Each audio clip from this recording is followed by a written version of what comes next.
Mike Perlack here to entertain you with the help of Jennifer Rush. Sometimes I'm just frightened, but I'm ready to learn about the power of love. Yep, Jennifer Rush wrote that song. Even though her singing voice sounds a little bit like Joss Stone, or vice versa, I should say. Joss Stone sounds a little bit like Jennifer Rush. Technically, Jennifer Rush came out first. But she wrote that song, even though everybody covered it. Celine Dion, most people will probably know that. Before her, Laura Branigan, Air Supply, except for Air Supply had to change the lyrics from I'm your lady, you are my man to 'cause you are my lady and I'll be your man. Because for obvious reasons. Even though anybody watching this is probably going to say, yeah, but weren't they gay anyways? Just because they were two gentlemen from Australia who happened to write and perform love songs. Anyways, yeah, Jennifer Rush, she wrote the song though. Power of Love. So, actually, when I was a kid, I actually liked Laura Branigan's version. I actually remembered her version. Then when Celine Dion sang it, I was like, hey, wait a minute, isn't that a Laura Branigan song? Even as a child, I was aware of music. So, I wanted to do a video kind of in retrospect of the debate just last night. But I was listening to a little bit of NPR on the way to work, and it's amazing how leftist they are, too. It's all about... They're on NPR even. They're going on and on about how Trump wouldn't condemn white supremacy because it doesn't exist. White privilege doesn't exist. That's why. Never mind all the freaking lies that Joey entertained during the debate. But I like how the dude on NPR is going on about how, yeah, law and safety, or law and order, as he puts it. That's a perfect example of a leftist programmed brain. Somebody who watches MSM all their life and still believes that crap. Thank God, Trump got that Amy Coney Barron, constitutionalist conservative judge on the floor. But if the Democrats do win and Joe becomes president, they'll change the rules. They'll add 100 more judges just so they can have majority rule. They change the rules to suit what they want, to get what they want.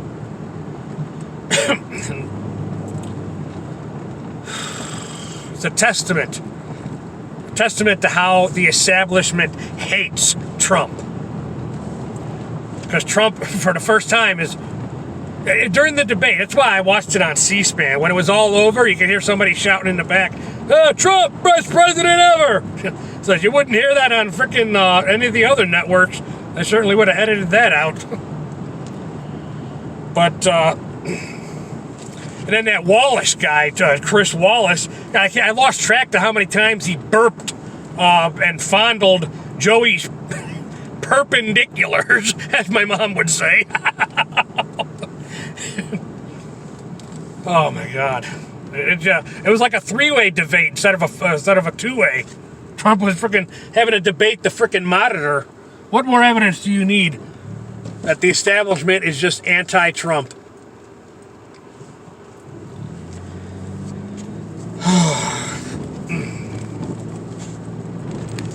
Then what worries me is you'll have these people with the Roni. I can't even say the actual name of the illness, but the Roni. These people will be so desperate they'll be like, okay, we surrender. We'll give back power to the Democrats. You win. We'll give up our freedom. Just make it stop. Okay, please. Make it, please, the all-knowing, all-powerful establishment. You could have more of my freedom. Just make it stop, please. Government almighty, make it stop. I hope that's not the representation of the masses. Oh, God. God, please, please, God, please intervene. I mean, Joey becoming president is definitely the will of the establishment. I'm not interested in the will of the establishment. I'm only interested in your will. If your will is for Joey to be president, fine. But I don't think so. I don't think so, and I don't think most free minds are... I think most free minds in this country are ready for a return to conservative and traditional values.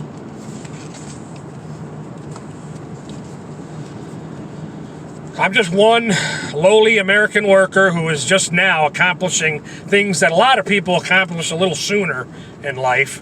And I can make the argument, check my first video on this channel and some of the other corresponding ones about being a survivor of child abuse and the 6 years of emotional and mental enslavement me and my sisters endured.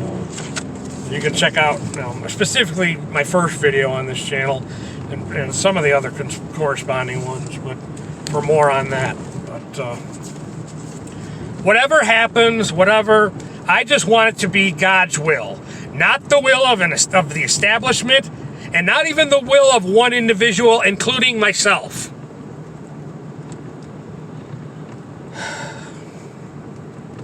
I wonder if it is unlawful to pray and drive.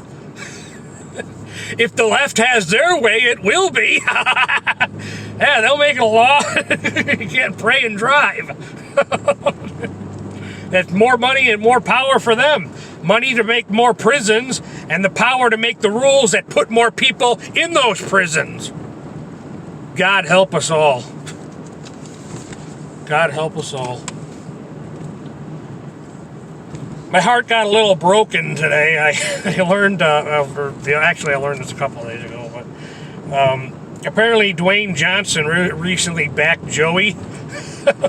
I like The Rock, but he's a businessman first, and his business stands to profit more under a Biden-Harris presidency. Can you imagine a big Hollywood name like his backing Trump? Nope, not in this world. I'm reminded of what modern-day feminists say. Where did all the men go? What happened? Where did all the men go? Well, apparently there are some still out there. Scott Baio, Lorenzo Lamas. There's some out there. You just got to look.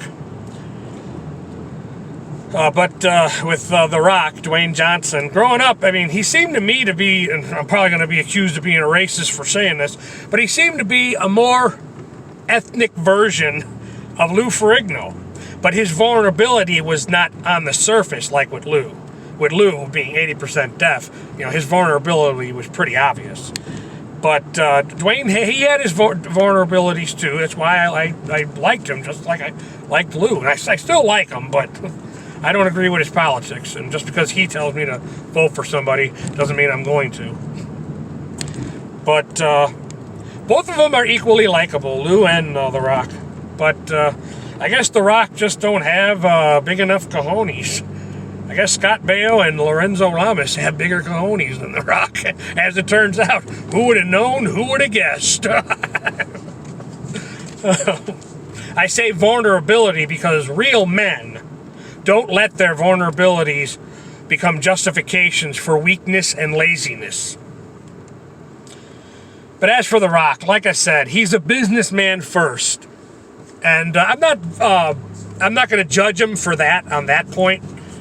I'm not going to put him at fault for that. I mean, it's human nature. He's going to take care of him and his first. That's human nature. Just like you and I will take care of ours and ours. Vote.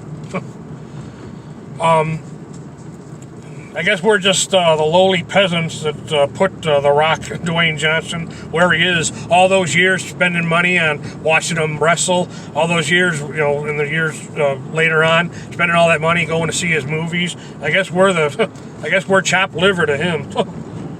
But you know what? I understand. But I'm not going to vote the way he says, just because he tells me to do.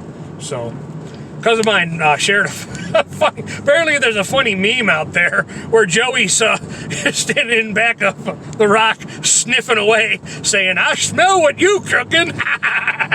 A reference to The Rock's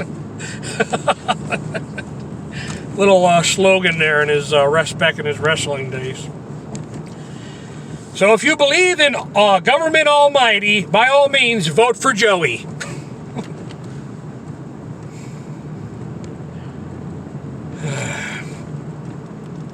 Alright, I'm going to have to end this video.